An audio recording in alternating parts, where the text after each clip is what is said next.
கட்சிக்குள்ளே பொறுப்பு இருக்குது, பொறுப்பு இல்லை, அவர் கொடுக்கல, 1000 முரண் இருக்கலாம். தேர்தல் நேரத்தில் வேலை செய்யலைங்கிறவன் எனக்கு தேவையற்றவன். ஆகையினாலே அந்த வகையிலே இதை ஏன் குறிப்பிடுகிறேன் என்றால், முதல்ல குறிப்பிடு, சரிபாதி கொடு, இல்லை என்றால் பாரத மாதாங்கிற முழக்கத்தை விடு. மலத்தை அள்ளி தூர வீசாது, அது மேல நறுமணத்தை வீசுவது எப்படிப்பட்ட ஒரு கேடுகட்ட செயலோ. நம்ம எச்சியில தான் பல பேர் கட்சியை நடத்திட்டு இருக்கான். நீ அது நாய் குலைக்குது, நீ நின்று நாய் மாதிரி குலைச்சிட்டு இருக்காத. எதை பேசுவது, இந்த தேர்தலில் எது முன்னெடுக்குது, முதல்ல எதிரி யாரு நண்பன் யாருன்னு கணிச்சுக்கணும். ஒரு யுத்த வீரன், ஒரு போர் வீரன் நாற்பக்கமும் எதிரியை சூழ வச்சுக்கிட்டு சண்டை போடுவது கடினம். பிரித்து பிரித்து அடிக்கணும், அவன் தான் சரியான வீரன். நாம் தமிழர் பிள்ளைகள் ஒன்றை கவனிச்சுக்கணும். விடுதலை சிறுத்தைகளோ பாமகவோ மதிமுகவோ நமக்கு எதிரிகள் அல்ல. ஒன்றை நீங்கள் நல்லா விளங்கிருங்க, நம்மை எதிர்ப்பவர்கள் அல்ல நமது எதிரிகள். நாம் யாரை எதிர்க்கிறோமோ அவன் தான் நம்ம எதிரி. அதை நல்லா விளங்கணும். எழுத்து பேசுகிறவனெல்லாம் எதிரின்னு நினைக்காது. அவன் நமக்கு நண்பனாக இருக்க யாருக்கும் தகுதி இல்லை. யாரும் நண்பனாக இருக்கலாம், ஆனால் எதிரியாக இருக்க ஒருவன் தகுதியை வளர்த்து கொண்டு வரணும். அவன் தான் நம்ம எதிரி. சும்மா எம்எல்ஏ எழுத்து பேசுகிறவனெல்லாம் எதிரி நினச்சி அவனோட எழுத்து பேசிட்டு அது சரி வராது. நாய் குலைக்குது, நீ நின்று நாய் மாதிரி குலைச்சிட்டு இருக்காத. அது அல்ல நம்ம வேலை. அதை செய்ய நாம் வரல. முதல்ல நீங்கள் நல்லா இந்த உள்வாங்கிக்கணும். பேச்சாளர்கள் பேச ஆரம்பிக்கும் போது அவர்களை இவர்களை அதை ஒழிச்சிருங்க. வணக்கம் பேச தொடங்க. பேச கருத்து இல்லையா, நான் பேசலைன்னு சொல்லி இருந்துருங்க. சும்மா பேசணுங்கிறதுக்காக மேடையில் போய் நின்று பேச்சை கொடுத்து பேச கருத்து வச்சிருக்கிறவனுக்கு நேரத்தை தின்றாதீங்க. நேரம் ரொம்ப முக்கியம். சோறு தின்னுங்க, பிரியாணி சாப்பிடுங்க, லட்டு எதை வேணாலும் சாப்பிடுங்க, நேரத்தை சாப்பிடாதீங்க. நமக்கு கற்பித்தது தப்பாக சொல்லியிருக்கான், நேரம் பொன் போன்றதுன்னு. அது தப்பு. டைம் இஸ் கோல்டு இப்படி சொல்லி கொடுத்தான், அது தப்பு. மேலை நாடுகளில் நேர மேலாண்மை சரியாக இருக்குது. 10:10னா 10:10க்கு இருப்பான். 10:11க்கு வந்தீங்கன்னா போயிடுவான், சந்திக்க மாட்டான் உன்னைய. ஏன்னா உனக்கு நேரம் முக்கியம் இல்லை, அவனுக்கு நேரம் முக்கியம். அவன் எப்படி கற்பிச்சிருக்கான்னா, காலம் பொன் போன்றது அல்ல. ஏன்னா இந்த பொண்ணு போனால் இன்னொரு பொண்ணு வாங்கிக்கலாம், இந்த தங்கம் போனால் இன்னொரு தங்கம், இந்த வைரம் போனால் இன்னொரு வைரம். ஆனால் காலம் உயிர் போன்றது, அது போனால் வராதுன்றான். அதனால தான் அவன் டைம் மேனேஜ்மெண்ட், அந்த நேரம் மேலாண்மை அவன்கிட்ட சரியாக இருக்குது. இங்கே நமக்கு அப்படி இல்லை. 5 மணிக்கு கூட்டம்னா 7 மணிக்கு வர்றது, 11 மணிக்கு ஆர்ப்பாட்டம்னா 3 மணிக்கு வர்றது, வந்து உள்ளே வந்து நிற்கிறதுல அந்த ஓரத்துலேருந்து அங்கிட்ட தான் பேசிட்டு இருக்கிறது. இந்த ஒழுங்கினங்கள் தான் இந்த இனத்தை வீழ்த்தியது. ஒரு கட்டுக்கோப்பு. தலைவரெல்லாம் ஈழத்தில் போய் ஒவ்வொரு இடத்துக்கும் சந்திக்க அனுப்புனா 15 நிமிஷம் அப்படின்னா, அந்த 15 நிமிஷம் தான் அவர் என்னை இப்போ என்னோட பேசணும். அவர் போய் இந்த 15 நிமிஷமே எப்படி இருக்கீங்க, நீங்கள் இந்த படங்கள்லாம் எல்லாம் எடுத்துக்கிட்டீங்க, சாப்பிட்டீங்களா, இப்போ என்ன சாப்பிட்றீங்க, எப்படி வீட்டிலலாம் நல்லா இருக்காங்க, இதில் 10 நிமிஷத்தை 15 நிமிஷத்தையும் காலி பண்ணிட்டாருன்னா, அவர் பேச வந்ததை பேசலைன்னா அது அவருடைய தவறு. வந்து கைப்பிடிச்சிட்டு கூட்டிகிட்டு போயிடுவாங்க. அது அப்புறம் என்ன, நீங்கள் என்ன 15 நிமிஷத்தை இந்த சொந்த கதையை பேசிட்டு இருந்தீங்க, என்ன பேசணுமோ அதான் பேசணும். நம்மதில் அப்படி இல்லை. மாவட்ட செயலாளர் அவர்களே, வட்ட செயலாளர் அவர்களே, அதான் இறுதியாக பேசும்போது நாம் பேசுவோம்ல, அதோட விட்டுற வேண்டியதானே. போகிறவங்க வரலாம் பேசி நேரத்தை காலி பண்ணுறது. காமராஜர் இப்படி தான் மேடையில் இருக்கும்போது ஐயா ஒருத்தர் எந்திரிச்சு, இவர் யார் என்று தெரிகிறதா, இவரை தெரிகிறதா உங்களுக்குன்னு, உட்காருன்னு. தெரியாமல் எல்லாம் வந்து உட்காந்துருக்கான். பேசாதா இருந்தால் பேசல, அடுத்தவங்களுக்கு நேரத்தை விட்டு உட்காரு. அது மாதிரி பேச முடியல, நான் பேசலை. ஏதாவது பேசுறதுக்குன்னா தயாரிச்சுட்டு வரணும். வின்சென்ட் சர்ச்சில்கிட்ட போயிட்டு 2 நிமிடம் பேசுறதுன்னா நீங்கள் தயாராக எவ்வளோ நாட்கள் ஆகும் அப்படின்னா, அது 40 நாட்கள் ஆகுன்றார். 2 நிமிடத்திற்கு 40 நாட்களா? ஆமாம். சரி, ஒரு 10 நிமிடம் பேசுறதுக்கு அதுக்கு ஒரு 30 நாள் ஆகும். சரி, அப்படியே அப்போ 1 மணி நேரம் பேசுறதுக்கு நான் இப்போவே தயாராக இருக்கேன், வாங்க போகலான்றாரு. என்ன வேணாலும் பேசலாம்ல. அவருடைய வாழ்க்கை வரலாறை எழுதுறாரு, 45 பக்கத்துக்கு எழுதுறாரு. 45 பக்கம், ரொம்ப சுருக்கமாக. அவருடைய நண்பர் புரட்டி பார்த்துட்டு, என்னது ரொம்ப சுருக்கமாக இருக்க, நேரம் இல்லையோ அப்படின்னு. ஆமாம், நேரம் இருந்தால் 5 பக்கத்தில் சுருக்கியிருப்பேன் அப்படின்னு. ஏன்னா இப்போ நம்மளே என்ன சொல்கிறோம்னா, பேச வரும்போது சரி விடுப்பா இப்போ என்ன சொல்ல வர அப்படின்னு கேட்குறோம்ல, அதான் மக்கள் மனநிலை.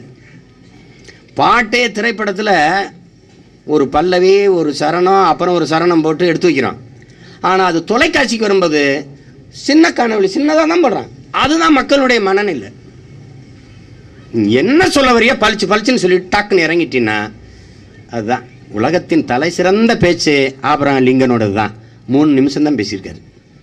அதில் உயர்வான செய்தி, தேசிய கொடியை ஏற்றிட்டு, நம் நாட்டின் தேசிய கொடியை நான் ஏற்றிட்டேன், இறங்க விடாமல் பார்த்துக்க வேண்டியது உங்கள் பொறுப்புன்றார். இதுதான் அவர் பேசுனதில் ரொம்ப உயிர்ப்பான செய்தி. அப்படி தர்க்க ரீதியான பேச்சு. அறிவை, ஒருவனுடைய அறிவை நீ எப்படி மதிப்பிடுவேன்னா, நீ கேள்வி எழுப்புகிற கேள்விக்கு அவன் பதில் சொல்கிற பதிலிலிருந்து இல்லைங்கிறான். அப்போ எப்படி அவனுடைய அறிவு? அவன் உன் கேள்வியிலிருந்து எழுப்புகிற பதில் கேள்விகள் தான் அவனுடைய அறிவை தீர்மானிக்குங்கிறான். இங்கே என்ன ஆயிடுறான்? பதில் இல்லாமல் நாடு கடத்து, சுட்டுப்புடி, தூக்கி பேய். என்னங்கடா சுட்டுப்புடின்னா எங்கள் வீட்டில் வந்து இந்த வடை தான் சுட்டு தர முடியுமே இல்லையே நீ. என்ன சுட்டுப்புடி?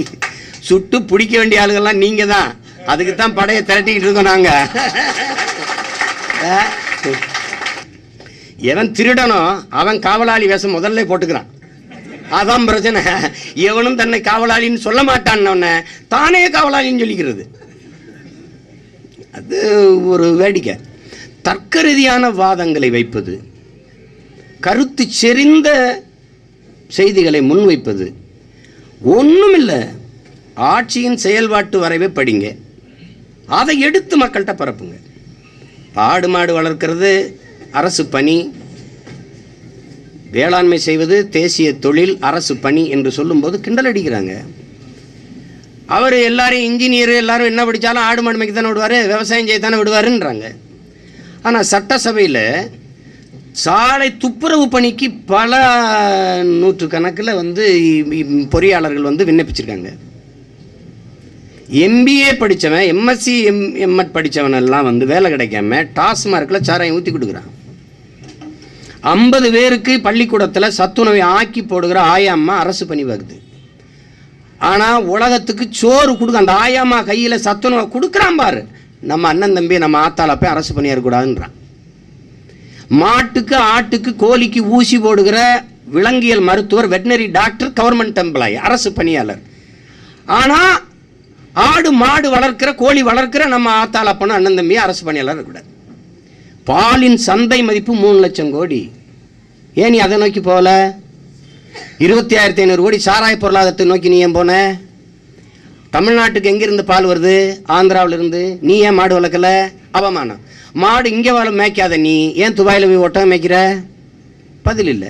இங்கே தேநீர் கோவலை கழுவுறதுக்கு, டீ கிளாஸ் கழுவுறதுக்கு வெக்கப்பட்டவன் அங்கே போய் அயல் நாட்டில் கக்கூஸ் கழுவுறான். இவனுக்கு ஒரு நோய் இருக்கு, எந்த வேலை செஞ்சாலும் கண்ணுக்கு தெரியாமல் செஞ்சிடணும்ட்டு ஒரு குற்ற உணர்வு. அதையே நீ அரசு வேலைன்னா துணிஞ்சு செய்வான்.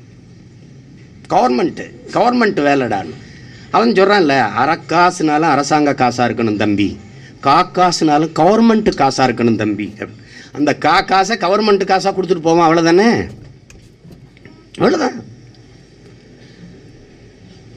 ஆட்சியின் செயல்பாட்டு வரவே படிச்சுக்கிற வேண்டியது, அதை எடுத்து பரப்ப வேண்டியது.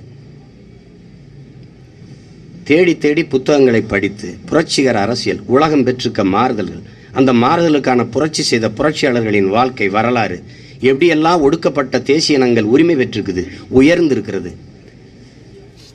இந்த உலகம் எந்த பாதையை நோக்கி போகுது, எது சிறந்த பொருளாதாரம், எது சிறந்த கல்வி முறை, இதையெல்லாம் கற்று தெரிந்து நமது தலைமுறைக்கு விதைக்க வேண்டியது இருக்குது.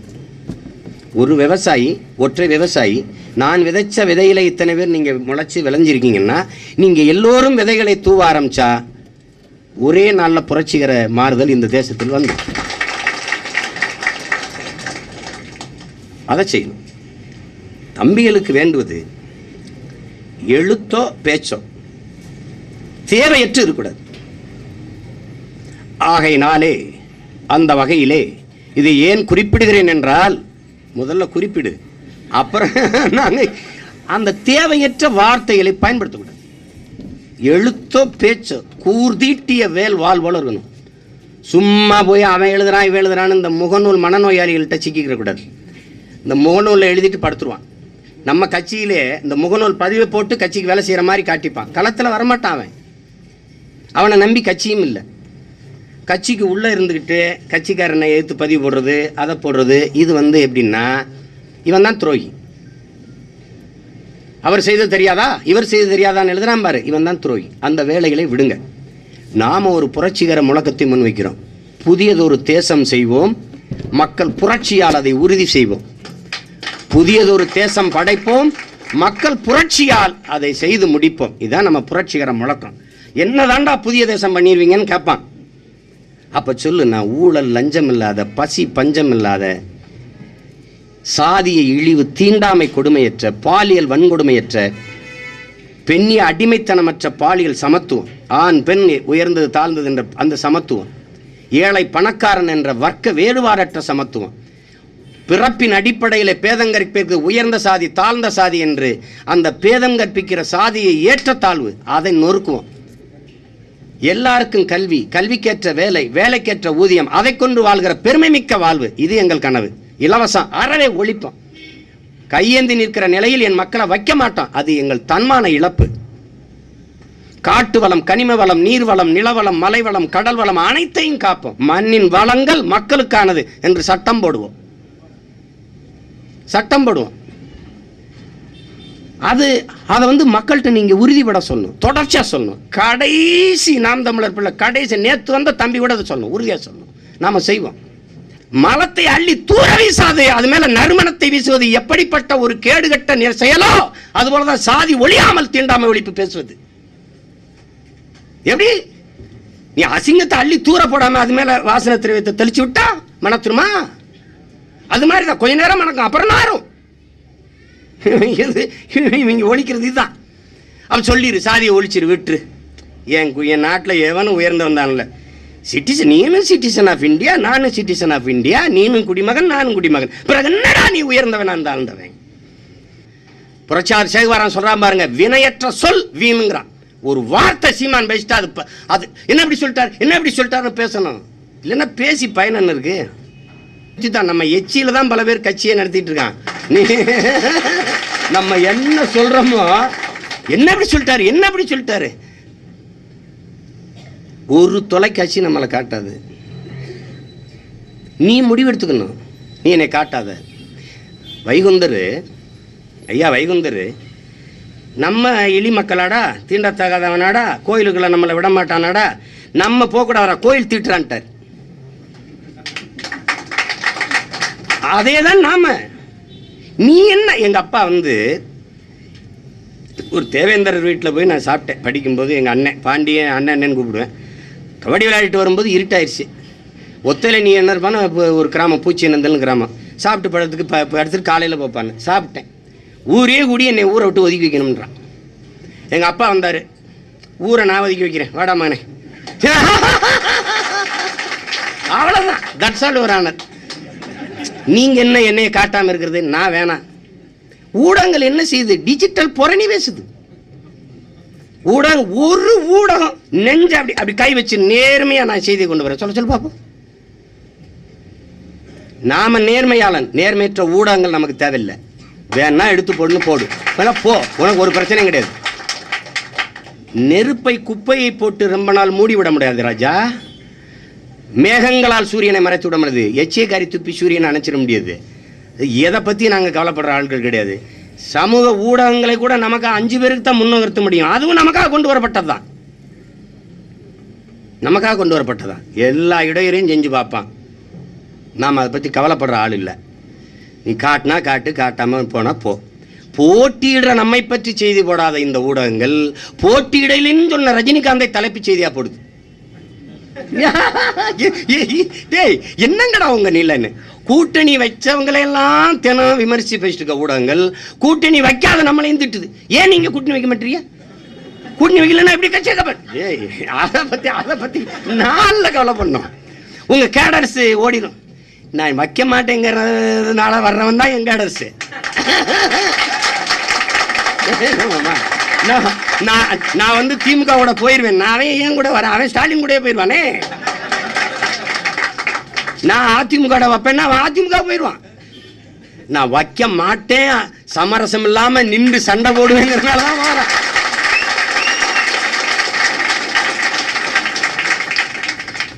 தோல்வி என்பது இவங்க சொல்றாங்க, தோல்வி என்பது எங்களுக்கு தோல்வி அல்ல, பயிற்சி, ட்ரைனிங்,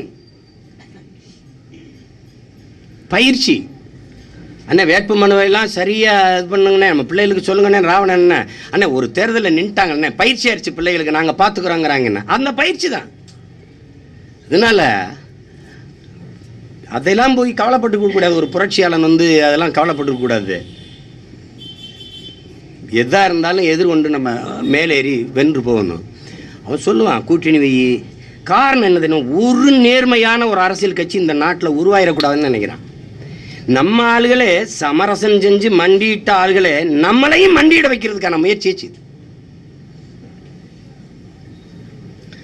நாங்கள் இந்த தொகுதியில் நிற்கிறோம், நீங்கள் கொஞ்சம் திரும்ப பெற்றுக்கிற முடியுமா?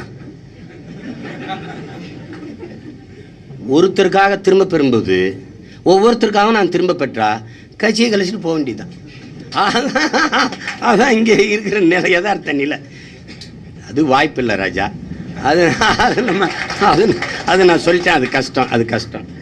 அப்போ எங்கள் அண்ணன் திருமாவளவன் சிதம்பரத்திற்காரு, நான் திரும்ப பெறணும். எங்கள் அண்ணன் தனிச்சு நின்னா நான் திரும்ப பெறலாம். திமுக காங்கிரஸோட நின்னா திரும்ப பெறக்கூடாது, தீர்க்கமாக மோதணும். அது தம்பி கௌதமனுக்காக தூத்துக்குடி திரும்ப பெற்றா, எங்கள் அண்ணி தமிழச்சிக்காக தென்சென்னையில் திரும்ப பெறணும். அப்புறம் ஐயா அண்ணன் தகலான் பார்வைக்காக மத்திய சென்னையில் திரும்ப பெறணும். எல்லா தொழிலும் திரும்ப பெற்று நான் தலையை வச்சு தூங்கணும், அவ்வளோதான். நான் எங்கிட்டு புரட்சிகர படம் நடத்தி போகிறது? அது வாய்ப்பு இல்லை. இது வேற. இது அண்ணன் தம்பி சொந்தம் சொருத்து வேற, கட்சி அரசியல் கொள்கை முடிவு வேற. இதில் யாராக இருந்தாலும் தான் சொல்கிறேன், நான் மிகப்பெரிய லட்சியத்தை சுமந்து கொண்டு வெறி கொண்டு ஓடி வருகிறோம். எதிரே யாரும் நிற்காதீர்கள், நீங்கள் தூக்கி வீசப்படுவீர்கள். இதுதான் நம்ம தத்துவம். விமர்சிக்கிறது, விமர்சனங்கள், சின்ன சின்ன விமர்சனங்களை எல்லாம் நீங்கள் பொருள்படுத்தி ரொம்ப நீங்கள் நேரத்தை செலவழிக்கிறீங்க, அதுக்கு பதில் கொடுக்க நினைக்கிறீங்க. அது தவறு. விமர்சனங்களை கடக்க தெரியாதவன் விரும்பியதை அடைய முடியாதுங்கிறான் மால்கம் எக்ஸ். இது நல்லா மனசில் பதிஞ்சு, இதுக்கு நிறைய உங்களுக்கு கற்பிச்சிட்டேன். விமர்சனங்களை தாங்கிக் கொள்ள முடியாதவன், விமர்சனங்களை கடந்து நடக்க தெரியாதவன் விரும்பியதை அடைய முடியாது. இது மால்கம் எக்ஸ் நமக்கு கற்பிச்சிருக்கிறது. அதை மனசில் பதிவு வச்சுக்கணும். பேச்சாளர்கள் வீரியமாக, மிக கண்ணியமாக, ஆழமாக, உருக்கமாக நம்ம கருத்துக்களை எடுத்து வைங்க. கருத்தில் நம்ம அரசியல், நம்மளுடைய ஆட்சி வரைவை கொண்டு போங்க. எப்படி நீர் மேலாண்மை நாங்கள் பெருக்குவோம், எப்படி வேலை வாய்ப்பை பெருக்குவோம், எப்படி ஊழல் லஞ்சத்தை ஒழிப்போம், வெளிப்படையான நிர்வாகத்தின் மூலம் ஊழல் லஞ்சத்தை ஒழிப்போம், எப்படியெல்லாம் நம்ம ஆட்சி செய்ய இருக்கிறோம், அதை கொண்டு போங்க மக்கள்கிட்ட. இப்போ பாராளுமன்றத்திற்கு நம்ம நிறைய செய்திகளை கொண்டு வரோம். என்ன கொண்டு வரோம்? சுழற்சி முறையில் இந்தியா பிரதமரை தேர்வு செய்யணும். எத்தனை மாநிலம் இருக்கோ, இதுவரை ஆண்ட மாநில பிரதமராக இருந்த ஆண்ட மாநிலங்களுக்கு தவிர்த்துட்டு, இப்போ தென் மாநிலங்கள்னா ஆந்திராவில் நரசிம்மராவ் இருந்துட்டார், கர்நாடகாவில் தேவேகவுடா இருந்துட்டார், கேரளாவிலையும் தமிழ்நாட்டிலையும் குடியரசுத் தலைவர் ரப்பர் ஸ்டாம்ப் பதவி தான் நம்ம கொடுத்துருக்கான், ஏமாத்திருக்கான். வேணா நான் கூட பொறுத்துக்கிறேன், பங்காளி மலையாளிகளுக்கு ஒரு தடவை கொடு 5 வருஷத்துக்கு, அவன் பிரதமராக இருக்கட்டும். அப்புறம் எனக்கு கொடு, பீகாரியனுக்கு கொடு, அப்புறம் மத்திய பிரதேசக்காரனு கொடு, உத்தரப்பிரதேசக்காரனு கொடு, எவன் இல்லையோ அவனுக்கு ஒவ்வொருத்தனுக்காக கொடு. அப்போ சுழற்சி முறையில் கொண்டு வரணும், அதுக்கு ஒரு சட்டம் போடு. அப்போ தான் நான் நம்பிக்கையில் என்னைக்காவது ஒரு நாள், ஒரு 25 ஆண்டு கழித்து எங்களில் ஒருத்தன், என் இனம் சார்ந்த ஒருத்தன், ஒரு தூய தமிழன் வந்து இந்திய நாட்டின் பிரதமராக வருவான்னு எங்களுக்கு ஒரு நம்பிக்கை இல்லை. நீ என்னமோ இந்தி பேச தெரிஞ்சவன் தான் இந்த நாட்டின் பிரதமராக இருக்கும் வர முடியும் மாதிரி வட இந்தியக்காரனுக்கே எல்லா வேலையும் பண்ணிட்டு இருந்தீங்கன்னா அது ஏற்க முடியாதுங்கிறோம். 2வது, மீனவர்களை பழங்குடி மக்களாக அறிவித்து அவர்களுக்கு தனி தொகுதி ஒதுக்கணுங்கிறோம். எப்படி தாழ்த்தப்பட்ட மக்கள் பழங்குடி மக்களுக்கு தனி தொகுதி ரிசர்வ் தொகுதி கொடுத்துருக்கியோ அது போல கொடு. பெண்களுக்கு 33 விழுக்காடே நீ இன்னும் நிறைவேற்றலை, நாங்கள் 50 விழுக்காடு கேட்குறோம். அதிகாரத்தில் சரிபாதி கொடு, இல்லை என்றால் பாரத மாதாங்கிற முழக்கத்தை விடு. பாரத மாதாக்கு ஜெயங்கிற முழக்கத்தை விடு. 2 ஒன்று தானே. இப்போ நாம் வழக்கு போட போகிறோம், இந்தியாவின் தேசிய பறவை மயிலை எனக்கு சின்னமாக கொடு. முடியாது அப்படின்னா தேசிய மலர் தாமரையை எடு. வழக்கு தம்பி, உனக்கு ஒரு நியாயம் எனக்கு ஒரு நியாயம் இல்லை ராஜா. நீ தேசிய மலரை வச்சுக்கிட்ட, அது மாதிரி எனக்கு தேசிய பறவை கொடு. என்னம்மா என்னதான் சொல்லுதுன்னு பார்த்துருவோம் நீதிமன்றம். ஏதாவது உனக்கு பதில் சொல்லணும்ல எனக்கு கொடு. அதெல்லாம் முடியாதுன்னா அப்போ அதை எடு. நம்ம நிலைப்பாடு இந்த மாதிரி கச்சத்தீவை மீட்க போராடுவோம், கச்சத்தீவை மீட்க போராடுவோம். 1979 கொடுத்தாங்க முதல் அறிக்கை. 1976 கொடுத்த அறிக்கையை 2019 கொடுக்குறாங்க. இதுக்கு இடையில என்ன 18 ஆண்டுகள் இருந்திருக்காங்க. இங்கே பாருங்க, இவங்க கச்சத்தீவை மீட்போம், கூட்டணியில் இருக்க தலைவர் ராகுல் அது கொடுத்தது தான். அங்கிட்டு அதிமுக கச்சத்தீவை மீட்போம், அவர் ஐயா அதெல்லாம் கொடுத்தது தான், மீட்க முடியாது. 7 பேரை விடுதலை செய்வோம், அவன் நோ சான்ஸ், அதெல்லாம் நாங்கள் விட மாட்டோம். சுப்பிரமணிய சாமி ஐயா ஆமாம் பிரதமர் சொல்லிட்டார், அவர் தானே பிரதமர். இது வந்து நான் என்ன சொல்கிறேன், உங்கள் கூட்டணி கட்சி தலைவர்கள் முடியாதுங்கிறாங்க, அதையாவது நீங்கள் நேர்மையோட சொல்லி தொலைங்க முடியாதுன்னு. எங்களை ஏமாற்றாத. அதனால் பேச்சாளர்கள் நம்ம என்ன மாறுதல்களை செய்ய நினைக்கிறோம் அதை படிங்க. நம்ம வரைவில் கொடுத்துருக்கோம், சுருக்கமாக ஒவ்வொரு வரி செய்திகளாக இருக்குது. நாங்கள் வந்தால் இதையெல்லாம் செய்வோம். ஆக்கப்பூர்வமாக அறிவுபூர்வமாக நமது அரசியலை எடுத்துகிட்டு போங்க. தேவையற்ற கண்ணியமற்ற பேச்சுகளை அறவே தவிர்த்து விட்டுருங்க. விமர்சன அரசியல்களை விட்டுருங்க. அது தேவையற்றது. ஊடகங்கள் தான் இவங்க தான் புரணி பேசிட்டாங்க, ஒருத்தர் மாற்றிட்டு இருக்காங்கன்னா அந்த அரசியல் சாக்கடைக்கில் போய் நீங்கள் சிக்கிறாதீங்க. அது நமக்கு அவசியமற்றது. எனவே அன்பிற்குரியவர்கள், மிக கவனமாக இந்த தேர்தலை நம்ம எதிர்கொள்ளணும். மிக தகுதி வாய்ந்த வேட்பாளர்களை தேர்வு செய்து நம்ம நிறுத்தியிருக்கோம். அவர்களை அரும்பாடாற்றி கடும் உழைப்பை கொட்டி வெல்ல வைக்க வேண்டியது நம்ம ஒவ்வொருடைய பொறுப்பு. அதுக்கு நீங்கள் களப்பணியாற்றணும். கட்சிக்குள்ளே பொறுப்பு இருக்குது, பொறுப்பு இல்லை, அவர் கொடுக்கல, 1000 முரண் இருக்கலாம். ஆனால் நம்ம எல்லாருக்கும் இலக்கு ஒன்று தான், இனத்தின் விடுதலை. அதை நோக்கி பாயிற பாய்ச்சல் தான் முக்கியமானது. தேர்தல் நேரத்தில் வேலை செய்யலைங்கிறவன் எனக்கு தேவையற்றவன். பயிற்சி நல்லா எடுப்பார், போர் வரும்போது படுத்து தூங்கிடுவாருங்கிறதல்ல என்னுடைய படைக்கு அழகு. ஏன்னா பயிற்சி நல்ல வீரன்தான், ஆனால் போருக்கு வரமாட்டாருன்னா அவன் வீரன் இல்லை, கோழை. நீ தேர்தல் நேரத்தில் என்ன களப்பணி ஆற்றுகிறியோ அதுதான் உண்மையிலே களப்பணி. சும்மா உட்காந்துட்டு முகநூல 2 பதிவு போட்டுட்டு நான் எவ்வளோ நாளாக களமாடிக்கிட்டு இருக்கேங்கிறது அல்ல. சொந்த ஊரில் 10 பேரை சேர்த்து கொடியாற்ற முடியாதவன்லாம் களமாடிக்கிட்டு இருக்கேன்னு சொல்கிறதுல அர்த்தமற்றது. பிறந்த தாய் கிராமத்தில் நாம் தமிழர் கட்சி கொடி பறக்கலைன்னா நீ கட்சியிலிருந்து பயனில்லை. அதனால்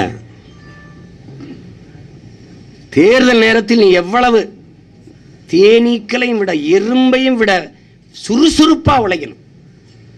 தேனியும் எறும்புமே அவ்வளோ உழைக்குதுன்னா நீ புலிகள் நாம் எப்படி பாயணுங்கிறத நீங்கள் தான் முடிவெடுக்கணும்.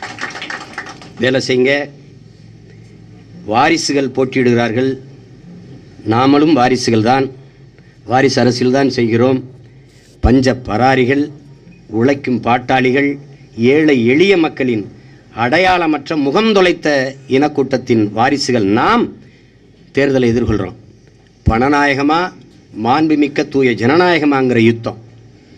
பணம் படைத்தவன் தான் அரசியல் செய்ய முடியும் என்கிற நிலையை மாற்றி ஏழை எளிய மக்களுக்கு உழைக்க வேண்டும் என்கிற தூய குணம் படைத்தவனும் அரசியல் செய்து வெல்ல முடியும் என்கிறதை நிரூபிக்கக்கூடிய ஒரு களம் பயன்படுத்தி அன்புமிக்க என் உடன் பிறந்தார்கள், உயிருக்கு மேலாக நான் நேசிக்கின்ற என் சொந்தங்கள் களப்பணி ஆற்ற வேண்டும் என்பது என்னுடைய விருப்பம். இதை புரிந்து கொண்டு செய்வீர்கள். இங்கே முன்னாடி உட்கார்ந்திருப்பவர்களுக்கு மட்டும் இதை பேசலை, உலகெங்கும் இருக்கிற ஒட்டுமொத்த என் தமிழ் சொந்தங்களுக்குமாகத்தான் இந்த செய்தியை பதிவு செய்கிறேன். உங்கள் எழுத்தும் பேச்சும் அடிமை தேசிய இனத்தின் விடுதலைக்கு, அதன் உயர்வுக்கு, மேம்பாட்டுக்கு பயன்பட வேண்டும். பேசுங்கள், வீரியமாக பேசுங்க. இந்த தேர்தல் களத்திலே அரசியல் பேச போகிற ஒரே இயக்கம் நாம் தமிழர் கட்சி மட்டும்தான். ஒன்றும் இல்லை அப்படின்னா முதல் கூட்டத்தில் அண்ணன் என்ன எடுத்து வைக்கிறேன், அடுத்த கூட்டத்தில் என்ன வைக்கிறேன், ரெண்டையும் எடுத்துக்கிட்டு வேறு கூட்டத்தில் பேசிட்டு போயிட்டே இருக்க வேண்டியது. அதை ஒட்டி ஒட்டி பேசிட்டு போக வேண்டியதுதான். கிராமம் தோறும் பேசுங்க, தெரு தெருவாக பேசுங்க. இந்த இடத்துல அரவிந்த் கெஜ்ரிவாலை பின்பற்றுங்க. 4 பேர் குடியிருக்கிற வீட்டுக்கு 40 பேர் எதுக்கு வாக்கு சேகரிக்க போறீங்கிறார். அது சரியானது. 4 பேர் குடியிருக்க வீட்டுக்கு 2 பேர் போனால் போதும். அதிகபட்சமாக ஒரு வீட்டில் 10 பேர் இருப்பாங்களா, 10 பேருக்கு எதுக்கு 1000 பேர் போகணுங்கிறார். சரிதான். செலவை குறைங்க, சிக்கனமாக இருங்க, துண்டறிக்கை கொடுங்க, போங்க, கொடுத்துட்டு தாத்தா இருந்தால் அம்மா இருந்தால் 2 நிமிஷம் பேசுங்க, 2 நிமிஷம் பேசுங்க, பிரிஞ்சுக்கிறங்க. 1000 பேர் ஒரு கிராமத்துக்கு நுழைஞ்சா வீட்டுக்கு ஒருத்தர் 2 பேர் 2 பேர் 3 பேரும் பிரிஞ்சிங்கன்னா ஒரே நாளில் முடிச்சு விட்டுருங்க. உட்கார்ந்து அமர்ந்து பேசுங்க. இங்கே பாருங்கய்யா, நாங்கள் வந்து எப்படி சொல்கிறோம் பாருங்க, இப்படி செய்கிறோம். பெண்களுக்கு இப்படி தனி இடஒதுக்கீடு, தனி தொகுதி கொடுக்கணும்னு கேட்குறாங்கய்யா. பெண்கள்கிட்ட குறிப்பாக சொல்லுங்கள். நாங்கள் கொடுத்துருக்கோம் பாருங்கய்யா, 50 விழுக்காடு கொடுத்துருக்கோம். அதில் சட்டமன்றத்தில் 19 தொகுதியில் 11 தொகுதி பெண்களுக்கு கொடுத்துருக்கோம். இது வந்து பெண்களுடைய வாக்கை பெறுவதற்கு, பெண்களுடைய ஆதரவை பெறுவதற்கு இல்லை. இது எங்களுடைய பிறவி கடன், சமூக பொறுப்பு. அதான் இங்கே அதுதான் முக்கியம். நான் சீட்டு கொடுத்துருக்கிறதுக்கு வந்து யார் கொடுத்துருக்கேன்? என் அக்காவுக்கு, என் தங்கச்சிக்கு, எங்கள் அம்மாவுக்கு, எங்கள் சின்னம்மாவுக்கு, எங்கள் பெரியம்மாவுக்கு, அவங்களுக்கு தான் கொடுத்துருக்கேன். பெரியாரே பெண்ணி உரிமை பேசும்போது நீங்கள் பெண்களுக்கு இடஒதுக்கீடு கேட்கும்போது நீங்கள் ஏன் இப்படி கோச்சிக்கிறீங்கன்றது அதுக்கே ஒரு காரணம் சொல்கிறார். நீங்கள் எல்லாரும் உங்கள் மனைவிமாரையே மனதில் வச்சுக்கிட்டு இந்த இடஒதுக்கீடை எதிர்க்கிறீங்க சொல்கிறாரு. நீங்கள் உங்களை பெற்ற தாயை, உங்கள் உடன் பிறந்த அக்கால் தங்கையை மனசில் வச்சுட்டு யோசிச்சிங்கன்னா நான் கேட்குறது சரின்னு படுங்கிறது. அதே தான் நான் உங்ககிட்ட சொல்கிறேன். அடுத்த தேர்தலில் 100க்கு மேலே சீட்டு கொடுத்துருவேன் பெண்களுக்கு. நீ கோச்சிக்கிட்டீன்னு வச்சுக்க, சந்தோஷப்படுங்க. ஏன்னா வேலை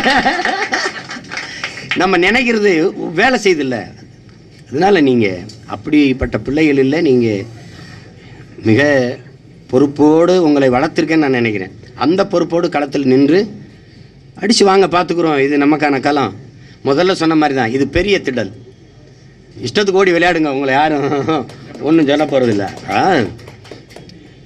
பாருங்க, ஒரு கால்பந்தாட்ட பயிற்சியாளன்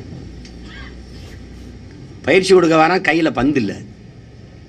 அவன் எல்லாரும் யோசிக்கிறான், மாணவர்கள்லாம் அதிர்ச்சி நிற்கிறேன், என்ன இந்த ஆள் பயிற்சியாளர்னா கையில் பந்து இல்லாமல் வரான்னு. ஐயா நீங்கள் என்ன பயிற்சி கொடுக்க வர்றீங்க, பந்து இல்லாமல் வர்றீங்களே என்ன? வாங்க உட்காருங்க. முதல்ல விளையாட்டு திடலில், கால்பந்தாட்ட திடலில் எத்தனை பேர் இருப்பாங்கன்னு?